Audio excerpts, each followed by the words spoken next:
Bisa diam gak? Anwar membentak istrinya sembari mengangkat tangannya. Apa? Abang mau pukul aku? Ayo pukul, ucap istrinya. Biar semua orang tahu kalau kamu lagi gak bener. Gak tahu malu, demenin cewek ABG. Pantas juga kagak.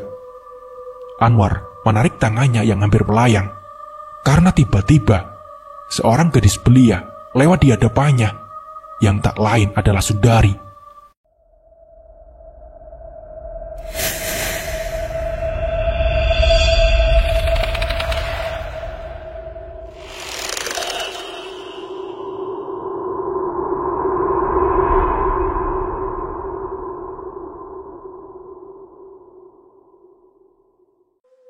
Dan Sundari tahu kalau Anwar tengah memperhatikannya.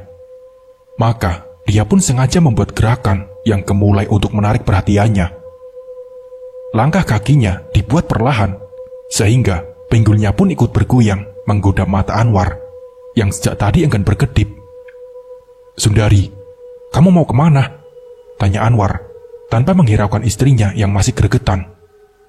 Abang, aku mau beli sayuran bang, jawab Sundari sambil tersenyum menggoda. Hati Anwar berdebar melihat senyuman yang menggoda itu. Ia bangkit dari kursinya, maksudnya ingin mengiringi langkah gadis itu. Namun keinginannya terpaksa ia urungkan karena istrinya langsung menarik lengannya. Masuk, masuk, seru istrinya.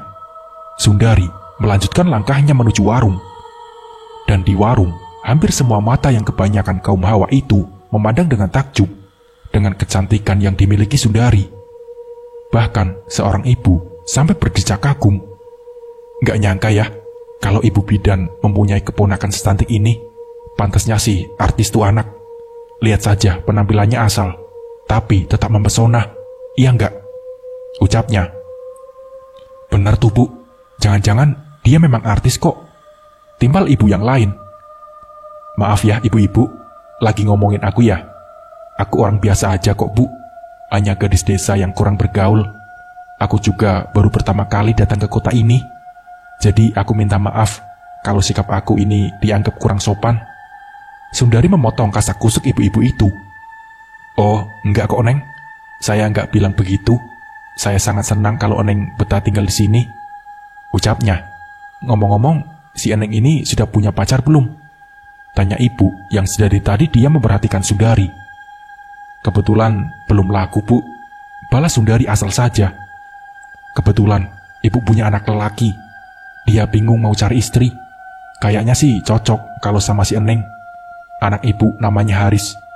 Dia sudah kerja di pabrik sepatu, gajinya juga lumayan, ucap ibu itu lagi. Wah, ada iklan yang numpang lewat nih, seloroh yang lain. Dan suasana di warung itu pun tidak terasa kaku seperti pertama kali kedatangan Sundari. Malam sudah semakin larut. Suasana sekitar mulai terlihat sepi. Hanya ada beberapa pemuda yang biasa nongkrong sambil bermain gitar dan bernyanyi menirukan gaya Iwan Fals. Tanpa sepengetahuan mereka, Anwar berjalan memutar untuk menghindari pemuda-pemuda itu. Anwar berhenti di depan rumah Ibu Ida, yang menurutnya orang tua itu telah terlelap. Dan memang benar, bidan Ida sudah tertidur sejak sore tadi. Anwar mengetuk pintu perlahan, nyaris tak terdengar. Namun bagi Sundari, suara sekecil apapun pasti terdengar. Sebab Sundari yang sekarang bukanlah Sundari yang dulu. Pada ketukan kedua, Sundari membuka pintu. Anwar terperangah demi melihat gaun tipis yang melilit di tubuh Sundari. Begitu tipisnya sehingga memperlihatkan bentuk tubuh yang padat dan menantang. Ditambah pula cahaya bulan jatuh tepat membias tempat itu. Anwar terdiam di tempatnya berdiri. Dia bingung mau berbuat apa. Sundari memang sudah melancarkan daya pikatnya. Tanpa diduga oleh Anwar, Sundari menghampirinya. Kemudian dia meraih lengan Anwar, lalu menuntunnya untuk menyentuh buah dadanya yang terbalut kain tipis tanpa bra. Anwar semakin merasa heran. Kenapa dia tak bisa berbuat sesuatu? Mengapa tidak menikmati sentuhan gadis itu?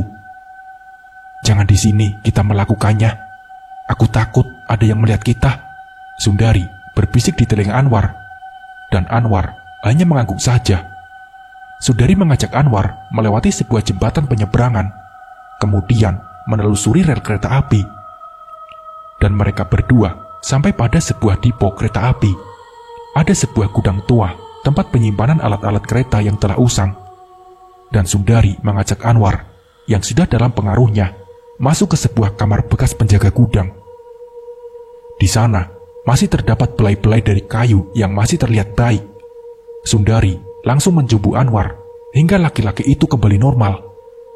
Anwar segera membalas ciuman dan rabaan yang dilakukan Sundari.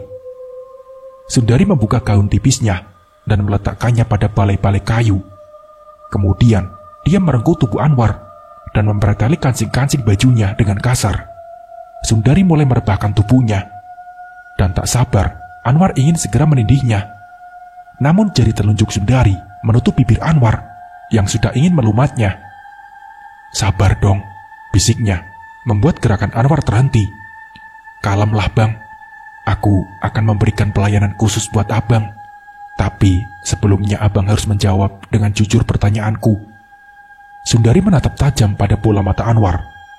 Laki-laki itu tak dapat berbuat banyak selain menganggukkan kepalanya. "Abang kenal dengan perempuan yang bernama Siti, menantu Pak Kades yang mati terbakar itu?" kata Sundari. "Iya, saya kenal, tapi hanya sekilas saja. Sebab dia jarang keluar rumah, sombong dan angkuh," ucap Anwar. "Sepertinya abang tidak menyukai dia?" tanya Sundari. "Iya, saya benci dia. Apalagi setelah dia menyakiti istri saya. Saya kesal. Udah mukanya hancur, berani nyakiti istri saya," jawab Anwar. "Berarti abang membencinya. Nah, sekarang jawab dengan jujur. Siapakah yang telah menculik dia dan dibawa kemana dia?" tanya Sundari. Sampai di situ, Anwar bingung mau menjawab apa. Jujur sama saja membuka aibnya sendiri. Tapi kalau berbohong, dia tidak jadi menikmati kemolekan tubuh gadis itu yang sekarang sudah telanjang bulat. Kepala Anwar berdenyut-denyut. Dia berpikir kenapa Sundari menanyakan tentang Siti. "Ayo, jawab bang. Atau kita gagal kencan malam ini." Suara Sundari agak meninggi. Tentu saja Anwar bergidik ngeri, karena suara Sundari sudah bercampur daya magis. Sehingga Anwar pun terpengaruh oleh kekuatan sugesti dari Sundari. "Saya yang telah menculik perempuan itu," jawab Anwar. "Lalu, kemana abang membawanya?" tanya Sundari. "Saya membuangnya di cadas pangeran," jawab Anwar. "Apakah abang sendirian melakukannya?" tanya Sundari lagi. "Tidak, saya bersama teman saya," jawab Anwar. "Siapa nama teman abang?" tanya Sundari. "Rohman, dia juga tetangga satu kampung," jawab Anwar. "Oh, jadi kalian berdua yang membuang si Siti itu. Terima kasih atas kejujurannya abang. Dengan begitu, aku merasa lega, karena sudah tahu motif apa yang terjadi dari hilangnya Siti. Sekarang, kita lanjutkan permainan kita yang tadi tertunda," kata Sundari sembari kembali merebahkan tubuhnya, yang sejak tadi merasa sudah menekan nafsunya. Kini dia pun dengan cepat menerjang. Anwar menindih tubuh mulus milik Sundari, yang juga langsung mengerus punggung lelaki itu. Anwar bernafsu untuk segera beradakan panas. Tanpa ia sadari, kalau kuku-kuku jari tangan Sundari sudah semakin meruncing bak sebuah cakar yang siap mencabik. Anwar tiba-tiba terkejut demi melihat sepasang mata Sundari yang semula terpejam, kini terbuka dan berwarna merah, semerah saga. Belum hilang rasa terkejutnya, kini punggungnya terasa ditusuk dengan mata pisau yang jumlahnya lebih dari satu. Anwar menjerit seketika. Dia berusaha bangkit dari atas tubuh Sundari. Namun belum juga tubuhnya turun, cakar Sundari sudah mencabik wajahnya. Kini Anwar sudah berpijal pada lantai, namun dia masih limbung. Wajah dan pundaknya terasa perih dan seperti ada cairan hangat yang mengalir. Iya, darah. Anwar mulai panik, dan lebih panik lagi setelah dia mengamati kalau gadis di hadapannya bukanlah Sundari yang cantik, melainkan wajah Siti yang hancur dan meneteskan lendir. Kamu Siti, kamu masih hidup?" Kata-kata Anwar terputus-putus. "Seperti yang kamu lihat, aku masih hidup," karena aku belum mau mati sebelum dapat melampiaskan dendamku terhadap orang seperti kamu dengan temanmu, ucap Sundari. Jangan Siti, jangan bunuh saya, ampuni saya mohon, ucap Anwar. Ampun kamu bilang, kamu tidak tahu rasanya kulit yang gosong terkelupas. Bagaimana rasanya menahan sakit dan perihnya. Dan kamu tidak tahu betapa tersiksanya aku ditekuk tubuhku dan dimasukkan ke dalam karung. Betapa menderitanya aku saat tubuhku kalian lempar ke dalam jurang. Dan betapa aku mengharapkan kematian segera datang menjemputku. Tapi takdir berkata lain. Aku tidak boleh mati sebelum membalas semua perbuatan kamu dan temanmu, juga orang-orang yang telah menghinaku. Sundari tertawa panjang. Kemudian dia memegang kepala Anwar yang sudah lemas terkena cakaran kuku Sundari yang mengandung racun. Lalu kedua tangan Sundari dengan sekuat tenaga memutar kepala itu hingga ke belakang. Anwar tak sempat berteriak lagi. Kepalanya kini sudah terkulai dengan wajah menghadap ke belakang. Malam semakin larut. Sundari segera memakai kembali pakaiannya yang tadi sudah ia tanggalkan, juga merapikan rambutnya yang acak-acakan. Setelah melihat ke sekelilingnya terasa aman, maka dia pun segera meninggalkan tempat itu.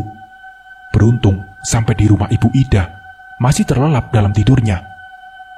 Pada pagi harinya, kabar tentang penemuan mayat di bekas gudang depo kereta api membuat gembar kampung itu. Terlebih lagi, ternyata mayat itu adalah warga mereka sendiri, yaitu Anwar. Istri Anwar menangis histeris demi melihat kondisi mayat suaminya yang rusak, bahkan kepalanya terpuntir ke belakang. Spontan, warga menerka-nerka siapa atau binatang apa yang telah membunuh Anwar, sebab mereka melihat banyak bekas luka cakaran. Tapi binatang apaan? Ini kan kota, mana ada binatang buas, kata salah seorang warga. Iya juga sih, tapi kalau dibunuh orang juga nggak ada tanda-tanda bekas pukulan atau apa kek. Ya kalau aku pikir pasti dibunuh orang. Cuma ya aku nggak ngerti nih, kenapa si Anwar bisa ada di depo sana. Apa mungkin dia datang ke sana itu karena memang udah janjian buat duel? Dan berbagai kemungkinan kini menjadi teka-teki bagi warga desa itu. Tunggu, kalau ngomong soal duel, itu ada kemungkinannya Anwar duel dengan Ramli. Kan waktu itu juga mereka berantem, sampai akhirnya si Ramli pergi dari desa kampung kita, kata salah seorang anak muda. Akhirnya ikut memberikan kesimpulannya. Nah, bener tuh, aku juga menduga begitu. Cuma masalahnya Anwar itu gak bakalan berani kalau sama Ramli. Kamu kan tahu Ramli itu kayak apa. Dia bukan cemen kayak kita-kita ini. Dia juga suka nekat orangnya, ucapnya. Jadi siapa kira-kira yang membunuh Anwar? Pertanyaan mereka semua patah, karena apa yang mereka duga kurang kuat untuk jadi alasan. Mereka lupa kalau sebenarnya ada yang ganjil dari sosok Sundari. Jika saja mereka mau mengamati wajah gadis itu dengan wajah Siti, tentu pertanyaan mereka akan terjawab. Namun mereka menitik beratkan pada kondisi di mana mayat Anwar ditemukan, sehingga tak seorang pun akan menyangka kalau seorang Sundari akan sudi menginjakan kaki pada tempat kotor seperti itu. Dan pada akhirnya mereka mencari-cari siapa orang yang paling dekat dengan Anwar. Orang yang paling dekat dengan Anwar tentu saja Rohman. Tapi apa mungkin dia menaruh dendam pada Anwar? Dan apa motifnya? Tidak, itu tidak mungkin. Karena Rohman termasuk lelaki pendiam dan cenderung jarang bergaul. Berarti asumsi warga belum bisa mengarah kepada siapapun jika mereka mengaitkan hubungan Anwar dengan Sundari. Juga tidak mungkin walau istri Anwar sempat mencurigai gadis itu. Tapi warga tetap tidak bisa menerimanya, karena gadis secantik Sundari tak mungkin jatuh cinta kepada lelaki yang sudah mempunyai anak istri seperti Anwar. Dan akhirnya ada juga yang berpendapat kalau kematian Anwar bisa jadi akibat ulah Ramli yang merasa telah disingkirkan dari kampung itu setelah keributan yang dia lakukan terhadap Anwar. Masuk akal juga itu, Bang. Mungkin saja Anwar penasaran karena telah dihajar oleh Ramli. Lalu dia mencari Ramli, kata salah seorang warga. Tapi kenapa sampai di depo kereta? Apa memang mereka sengaja membuat janji untuk berduel di sana? Seorang lain menimpali. Kayaknya nggak mungkin juga, sebab setahu aku, Anwar gak bakalan berani menerima tantangan Ramli. Kamu tahu kan gimana nekatnya anak itu kalau sudah berantem? Warga pun semakin bingung dengan pendapat-pendapat yang beragam, namun tanpa alasan dan bukti yang cukup. Sementara itu di tempat parkir, Ramli bersama dua temannya yang sudah ia lakukan sedang menikmati kopi sambil mengawasi kendaraan yang terparkir. Menurut kamu berdua, gimana kalau kita melebarkan sayap bisnis kita ini? Kata Ramli. Maksud abang?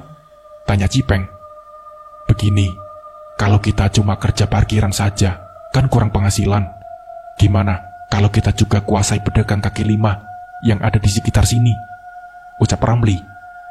Tapi kan di sana sudah ada yang narikin iuran, bang, ucapnya. Ya, aku tahu. Kita bukan mau ambil alih. Cuman aku pengen mereka gabung sama kita. Nah, nanti hasil dari parkiran dan tarikan iuran kita gabung jadi satu. Kemudian hasilnya kita bagi rata. Aku gak minta lebih. Pokoknya semua sama. Dengan begitu kekuatan kita bisa bertambah kalau ada sesuatu nantinya. Ucap Ramli lagi. Kalau aku sih ngikutin abang aja deh. Kapan rencana ini dilakukan? Ucap Cipeng. Lebih cepat, lebih baik. Nah, itu mereka lagi narik iuran. Yuk kita samperin. Kamu jaga parkiran ya, Cil, kata Ramli pada teman satunya. Ramli dan Cipeng menarik seorang dari mereka yang akan meminta iuran kepada pemilik warung soto. Apa-apaan nih? Seru pemuda tadi nampak terkejut. Gak ada apa-apa, cuma aku pengen bilang ke kamu. Aku pengen kamu gabung sama kita, anak parkiran, ucap Ramli. Maksud kamu apa? Ucap pemuda itu. Aku pengen hasil penarikan iuran pedagang sama parkiran kita gabung, dan hasilnya kita bagi rata, ucap Ramli. Siapa kamu? Ngatur-ngatur aku seenaknya saja. Gak bisa, ucap pemuda itu. Aku bilang sekali lagi, kalau kamu mau gabung, kamu bisa tetap kerja di sini. Tapi kalau kamu gak setuju, kamu boleh angkat kaki dari sini, bentak Ramli. Sudah jagoan kamu ya? Peng, kalau kamu masih diatur sama dia, emang dia siapa? Tanya pemuda itu. Aku gak bisa jelasin sama kamu. Yang penting sekarang, kamu mau gabung apa pergi dari sini? Ucap Cipeng. Wah, jadi rese kamu. Pemuda tadi kelihatan emosi. Kemudian dia bersuit memanggil temannya yang masih menarik iuran. Ada apa, Wok? Tanya temannya. Ini ada orang mabok. Dia minta lahan kita buat gabung sama parkiran. Gimana? Kamu setuju nggak? Tanyanya. Wah, ini sih penghinaan namanya. Jelas aku nolak lah, jawabnya. Jadi gimana? Kamu berdua tetap kerja di bawah komando aku? Apa kalian memilih pergi dari sini? Ramli memberikan pilihan. Aku lebih suka pergi dari sini. Aku lebih suka pergi dari sini. Kalau kalian bisa ngalahin kita berdua. Bowok. Kamu lawan aku saja deh. Jangan lawan dia. Bisa habis kamu nanti, kata Cipeng yang sudah tak sabar. Oke, kita nggak pernah ada permusuhan selama ini. Tapi demi harga diri aku, terima tantangan dari kamu. Iya, kamu hadapi orang baru itu, seru Bowo kepada temannya Uya, yang segera bersiap untuk menyerang Ramli. Perkelahian antara Ramli melawan Uya kelihatannya tidak seimbang. Selain Ramli berpawakan tinggi besar, dia juga handal dalam bertarung. Tidak membutuhkan waktu lama bagi Ramli untuk menjatuhkan Uya yang hanya modal nekat saja. Uya sudah terkapar di aspal. Setelah beberapa kali menerima bukem mentah juga tendangan keras dari Ramli. Perkelahian antara Cipeng dan Bowo berjalan seru. Mereka sama-sama kuat dan sama-sama punya nyali serta semangat bertarung.